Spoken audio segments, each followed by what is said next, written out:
welcome Dustin Broderick from Herbert's group from Ohio State University. Then please you can share your screen. Yeah. Yep, it's working. I'm not listening to you now. You're mute. Dustin. Sorry, I was just switching my microphone. Now it's good. All right, can you hear me now? Yes. Right. Okay, thank you. And welcome.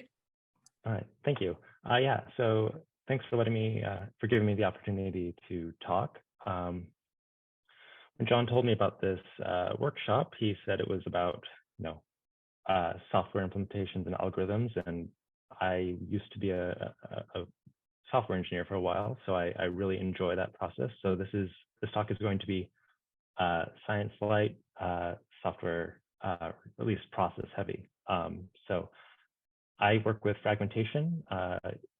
So instead of splitting my regions into QM and MM, I'm just doing everything in the QM region, but I'm splitting my system up systematically. So, okay, there we go.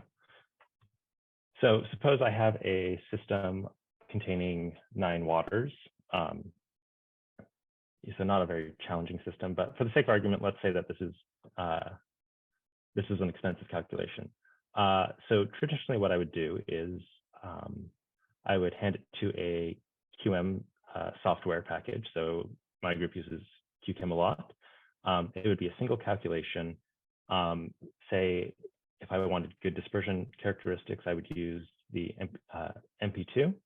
And that would cost n to the 5th. So for every water molecule I add, I'm going to exponentially increase my cost. So that gets expensive really fast.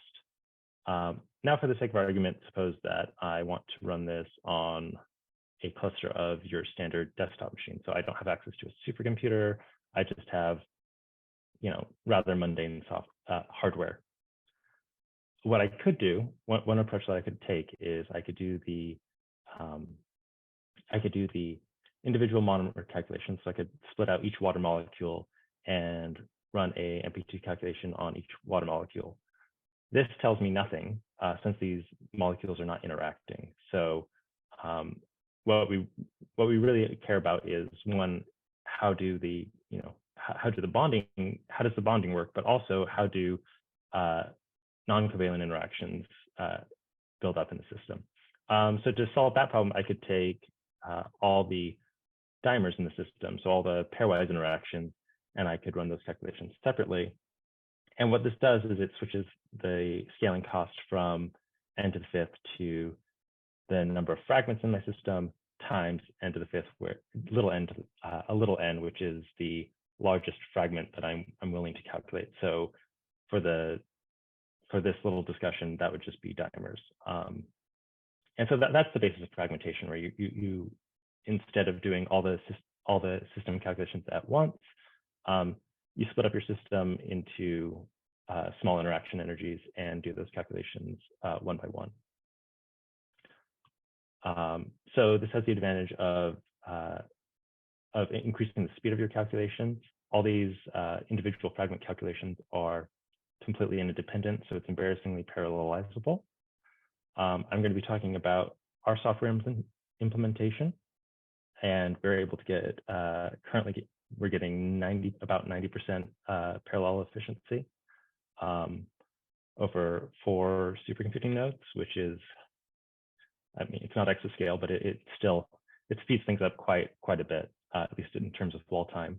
It also makes large, detailed QM calculations more accessible. For instance, most computers can't do MP2, large MP2 or large CCSD calculations. But if you split it up, those individual fragment calculations are very efficient and very easy to do. And then also, a lot of groups do fragmentation because it has better explainability. So you're systematically splitting up your system into individual interactions.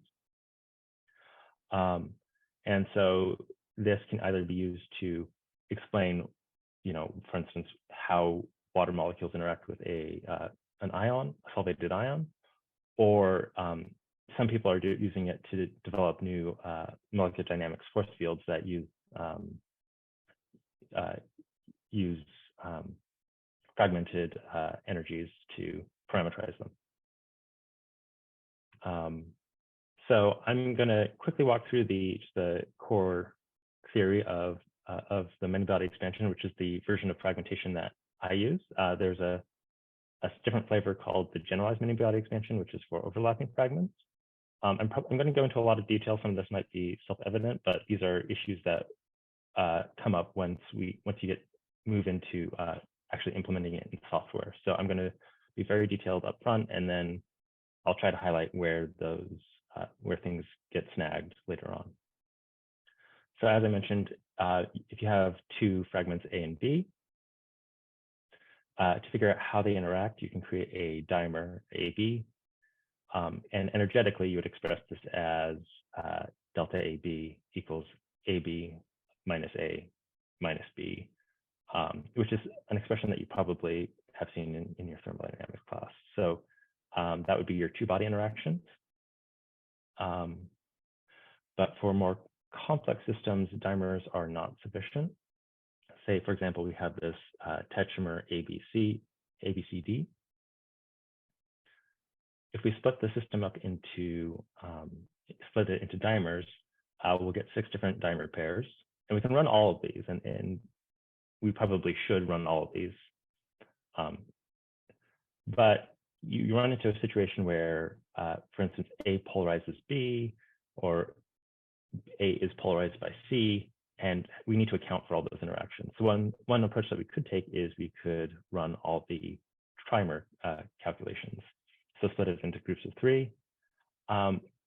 This runs into the problem of trying to not double count interactions. For instance, we're already counting AB, so that's accounted for in this trimer ABC.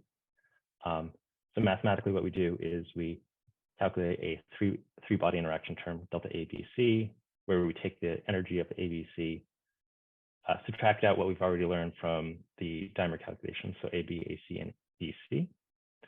And then we've counted, if you count this up,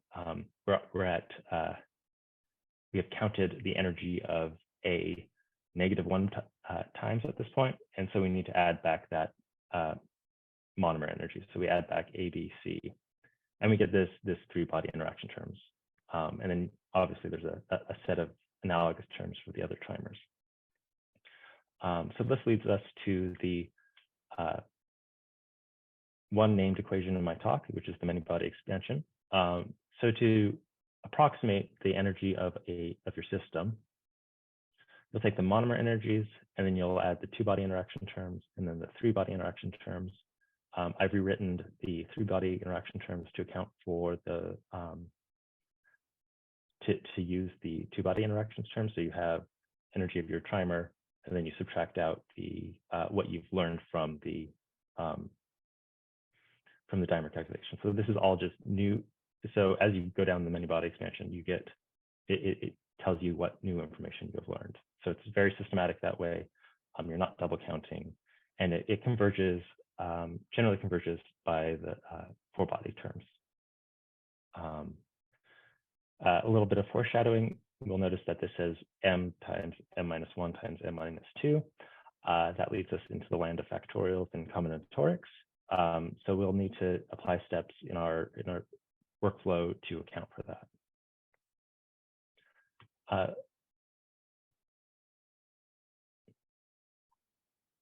The last thing I wanted to mention was overlap. So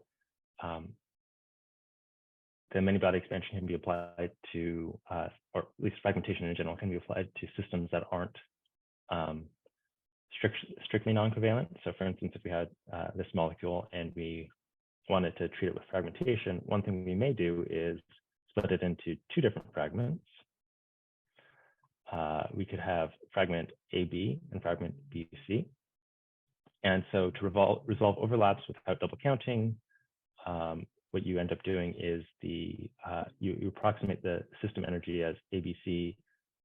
That should be an approximate is AB minus B, sorry, AB plus BC. That should be a plus sign. Sorry, I didn't catch that.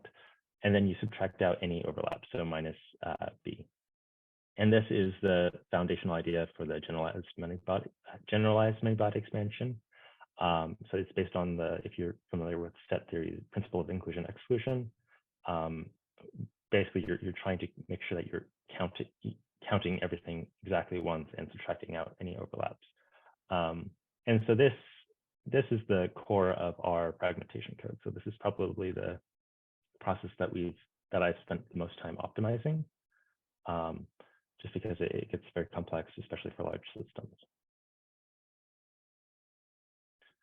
All right, so this leads us to fragment with the little cap character, which is the Herbert Group's fragmentation code. That we had a C++ successor to this code, but our current version is a Python. It's not necessarily a rewrite, it's just a little brother that we're building up into a framework for fragmentation calculations.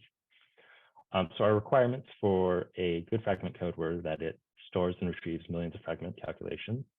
Since it's combinatorics, we're going to run into a lot of issues retrieving and deduplicating our fragments. So it's important that it does this efficiently.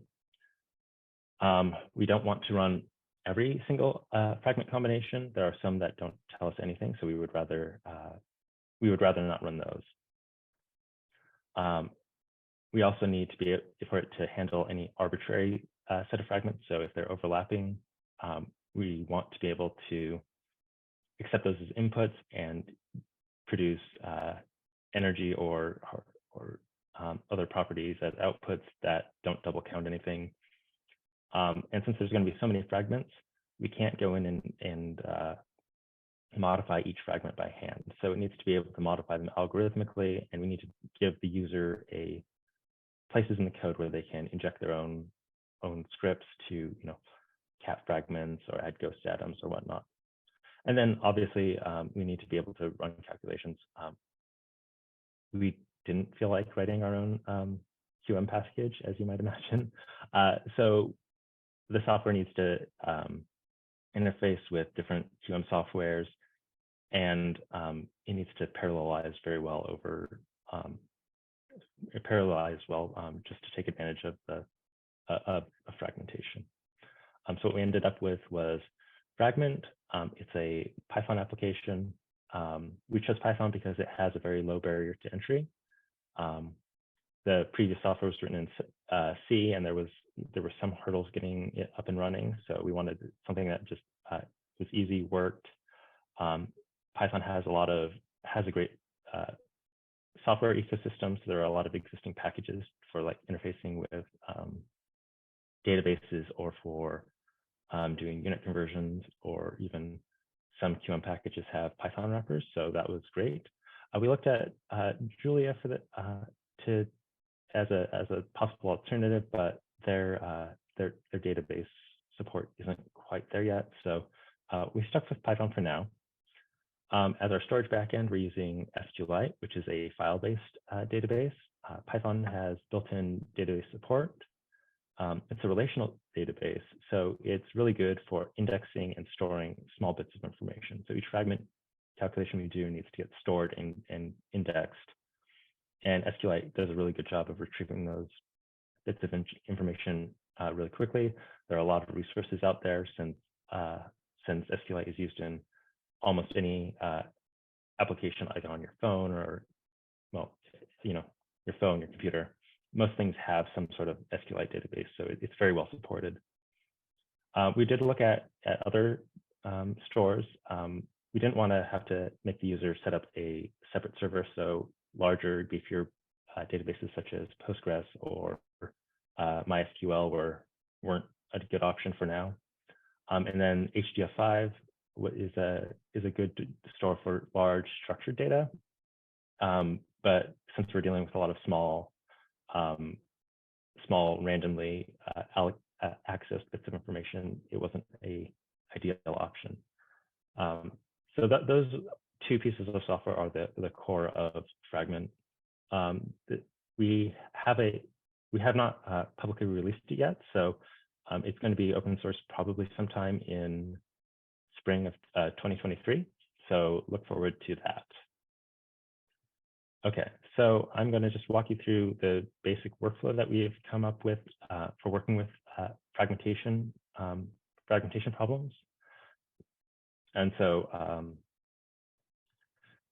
the first step is obviously getting in your data.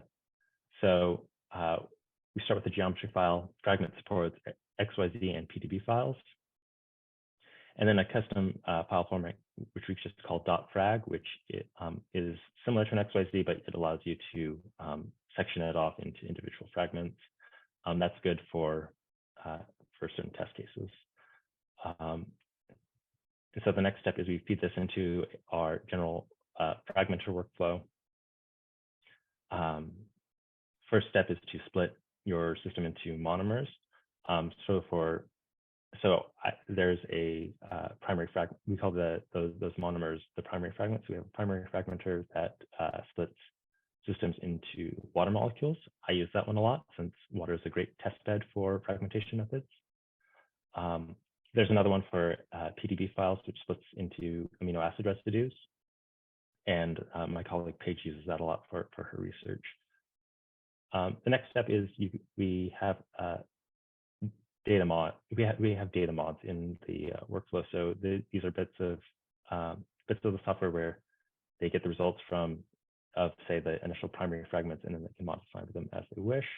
This lets you fine tune things to make sure that bonds are trimmed properly, or you can even apply custom fragmentation schemes here.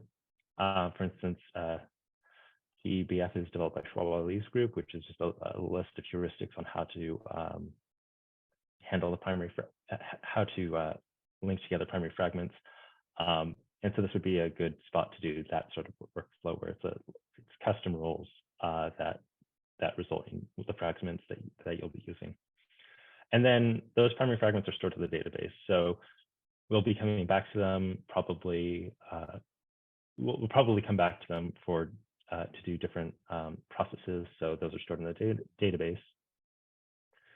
And then we get to the computationally expensive part of the fragmentation. So we have a step which we call combinating. And this is where we make combinations of dimers, trimers, tetramers.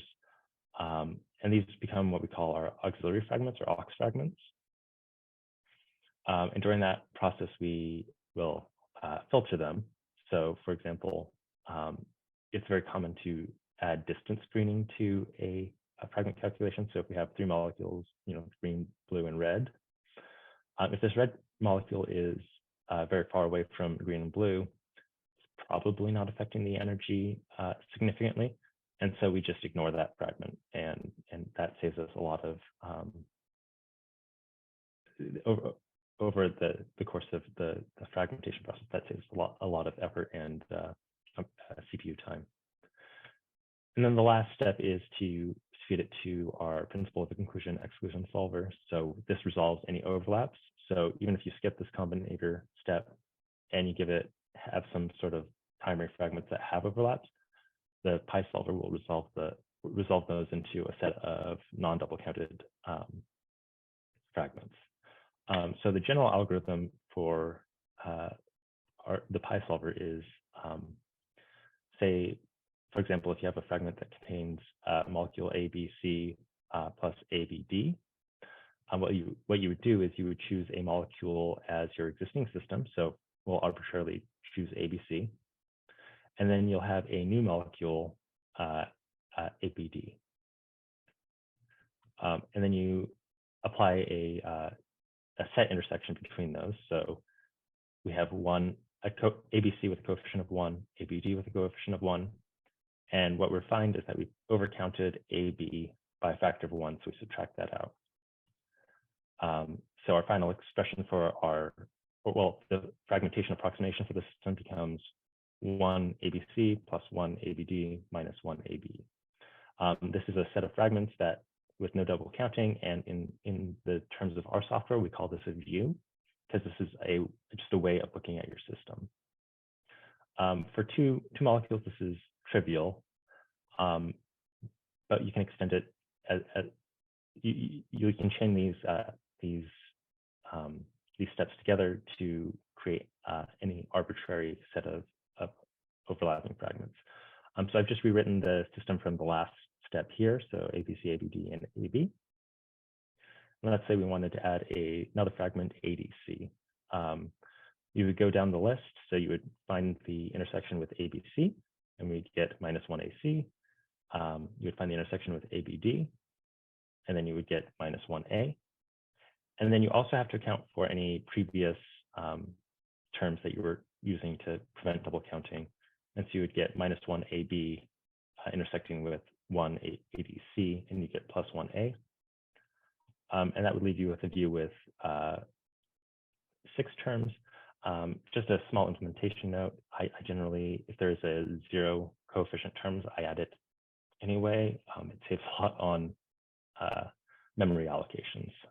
And I should note that we're leaning heavily on Python's dictionary implementation, which is very surprisingly efficient for this process. So it's helped a lot in keeping things straight. I should also note that there are other algorithms, ways to speed it up if you know what your primary fragments are. So there are some other tips and tricks out there to speed the process up. But as you would expect, that process does get expensive quickly. So I'm just going to reiterate again: filter your auxiliary fragments, make sure that you're not adding stuff to your pi calculation that you don't need to have there. So after the aux fragments have been created, we have a post auxiliary fragment modifier. And so this is the point where you would add, say, ghost atoms to your system. So, make sure to, so if you're doing a counterpoise correction, you're making sure that you're not making sure that ghost images appear where you want them. You can also adjust the pi coefficients. There are a few reasons to do them, not many of them good, but I've done a few calculations where I needed to change the coefficients slightly. And so the coefficients and the aux fragments are stored in the database. They're stored separately because the aux fragments store information about how what the system looks like. So the molecular coordinates, the fragment coefficients, just tell it how you're going to do the summation. And those are separate bits of information because we want to reuse as much information as possible, so we're not duplicating systems in the database. Once you've decided that you want to run a calculation, you can add a job record, which just ties a auxiliary fragments geometry to a QM backend. And then after that, you send it for a pre-templating step. So this is where you would do capping. For instance, if we sever a bond, say we have a carbon oxygen bond that we sever, that would change the multiplicity of this fragment. So we would just add back a hydrogen, and that would solve multiplicity issues. This is also where you would want to do, if you were doing charge embedding, this is where that would happen as well. I'm going to just quickly go through the QM backend workflow. So we support multiple, so QChem, Orca, PySCF, XTB. Those are all supported by our fragment implementation. Usually, those software packages expect an input, text-based input file. So we have a templater which just converts the database representation to text-based representations, and that gets sent off to a worker. So this is the part that is parallelized. So it gets an input file, runs QM software, spits out an output file, and that is fed to a property extractor. We have a set of properties that are supported by each QM backend, and those are, we have to sort of regularize the input, so we can say add energies from XTB to energies from QChem, just to make sure that everything lines up. And then that's written back to the job record. If the job fails, it's also noted, so this makes checkpointing really easy for fragment calculations. And then lastly, once we have all of the jobs completed, so once we have all the actual quantum mechanical data, we take the the coefficients, we take the job record and we sum all the sum everything together following the many-body expansion.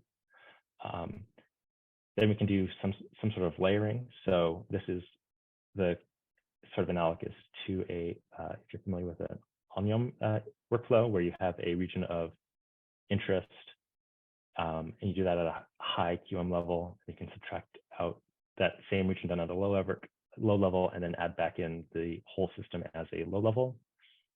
Generally, we follow a molecules and molecules approach, which is sort of analogous, where you do high-level fragment calculations.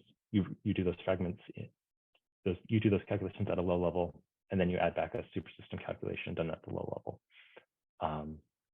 And so that makes sure that you're accounting for long-range interactions, and especially if you're filtering, that makes sure that you're not losing too many important long-range interactions.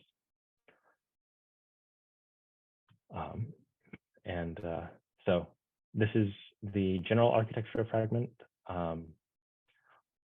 The observables are generally energies, but we're working towards getting other properties such as gradients and Hessians working, because you can do the many-body expansion, but do that with the summation of matrix elements.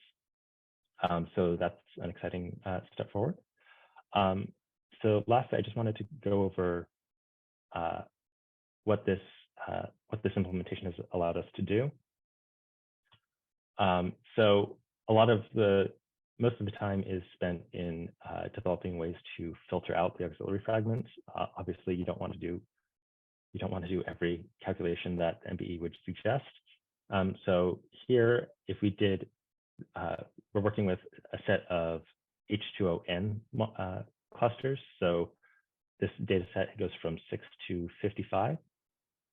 If we were to do every MBE4 calculation that comes out of that many-body expansion, we would be doing hundreds of thousands of calculations for a water cluster. If we do simple distance screening, we significantly cut the number of terms that we have to do. My project has been working on adding energy screening to the 4-body terms. So instead of screening in distance space, you're doing it in energy space using a semi-empirical method. So we're using XTB because it's incredibly fast, and it gives good relative energetics. And so the advantage of energy screening is, one, it cuts the terms a little bit better than distance screening, but two, say for example, you have a long-range polarized interaction, so water ion interaction. If that falls outside of your cutoff zone, you would be missing that with distance screening, but energy screening would be able to capture that. So we're getting good fragment reductions through energy screening, and the results are really good too. So the blue dots, which are, I guess it's the point, are hard to see, are being obscured by the many-body, are the supersystem calculations done with the omega B97XV functional. And then we also have a Hartree-Fock Omnium style correction to get the long-range interactions. They're using the same basis set, but we found that if you do the MBE4, so the 4-body many-body expansion, you can actually use a much reduced basis set. So we're working on getting some good numbers for that. So these are 10 snapshots of water 32, and we're finding that our absolute error is less than 0.5 kilocalories per mole. I should mention that our target accuracy is 0.1 kilocalories per mole per monomer, which would be about what you would want for molecular dynamics, because that's relatively what thermal fluctuations would be.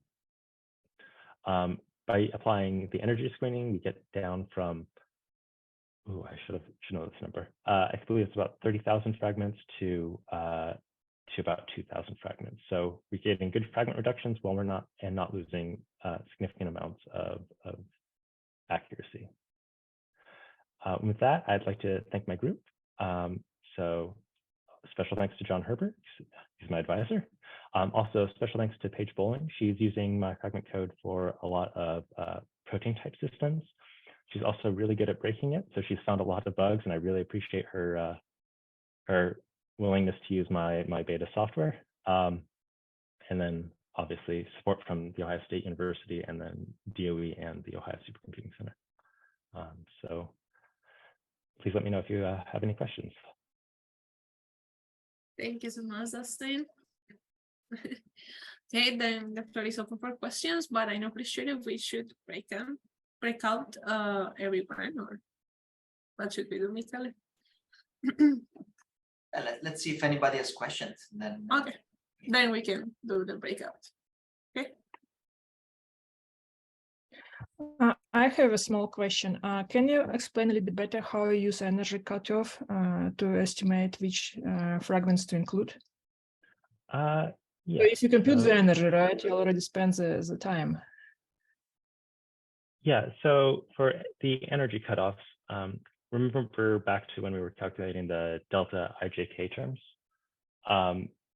So those are 3-body, or we're using 4-body interaction terms. So we'll calculate that, but we'll use a very cheap, expensive level of theory. So we're using XGB, which only takes about 0.2 seconds to run a calculation.